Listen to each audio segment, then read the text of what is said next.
சத்குருவே சரணம். திக்குவாய்க்கு தீர்வு உண்டா? நிறைய குழந்தைங்க பார்த்திங்கன்னா சின்ன குழந்தையில திக்கி திக்கி பேசுவாங்க. வார்த்தைகள் அழகாக வரிசையாக வராது. இது மூளையில் ஏற்பட்ட ஒரு சின்ன பாதிப்பு தான். ஒரு தடவை திக்கும் போது இவன் திக்குவாயின்னு சொல்லி யாராவது கிண்டல் பண்ணிட்டா இந்த பதிவு மூளையில் பதிவு செய்யப்படும். நம்ம மூளை 2 வகையாக பிரிச்சிருக்கு. அந்த 2 வகையில் அந்த 2வது வகை இருக்கு இல்லையா, அது ஆழ் மனதுன்னு சொல்லுவாங்க. செரிப்ரல் த்ரம்போசி அதில் பதிவு செய்யப்பட்டால் நம்ம திக்குவாய் அப்படின்னு எல்லாம் கிண்டல் பண்ணுவாங்கிற உணர்வு பதிஞ்சிட்டா திக்கிக்கிட்டே இருப்பாங்க.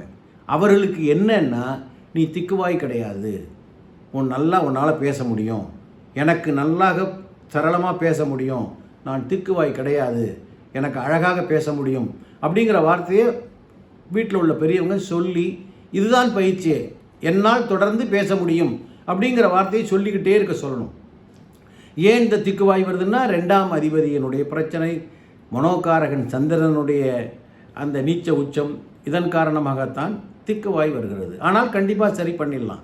இன்றைக்கு காலகட்டத்தில் நவீன மருத்துவம் இருக்குது, சித்த மருத்துவம் இருக்குது, அதே மாதிரி பிரம்மயாகம் இருக்குது. இப்போ என்ன மாதிரி ஜோதிடர்கிட்ட சொன்னீங்கன்னா பிரம்மயாகம் பண்ணி அதற்குரிய பரிகாரங்கள் செஞ்சு கிட்டத்தட்ட ஒரு 2 மாதம் அந்த பையன் நல்லா பேசிடுவான். அது நிறைய பேருக்கு நான் சொல்லி கொடுத்துருக்கேன், சில பேருக்கு செய்தும் காட்டியிருக்கேன். திக்குவாய் அதிலிருந்து வெளியில் வந்துட்டாங்க. நல்ல குழந்தைகள் நல்ல சரளமாக கொஞ்சம் கொஞ்சம் திக்கி அப்படியே தொடர்ந்து பேச ஆரம்பித்து, நல்லா பேச ஆரம்பித்து, பள்ளிக்கூடத்தில் படித்து இன்றைக்கி நல்ல நிலைமையில் நல்ல சரளமாக பேசக்கூடிய அளவுக்கு அவர்களுடைய அந்த வார்த்தைகள் தெளிவாக வர ஆரம்பிச்சிருச்சு. திக்குவாய் என்பது ஒரு சின்ன ஒரு இதுதான். கான்சியஸ், சப்கான்ஷியஸ் 2 மைண்ட் இருக்குது. இந்த கான்சியஸில் இருக்கிறது சாதாரணமாக மறந்தோம். சப்கான்ஷியஸ் மைண்டுங்கிறது ஆழ் மனது.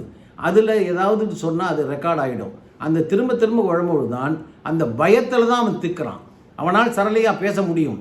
அதற்கு அந்த மனநிலையை மாற்றுவதற்காக பிரம்மயாகம்னு இருக்குது. அந்த காலத்தில் நம்ம முனிவர்கள்லாம் செய்தது, அதை செய்து கூட மாற்றலாம். அதனால் உங்கள் பிள்ளை திக்குவாயின்னா பயப்படாதீங்க.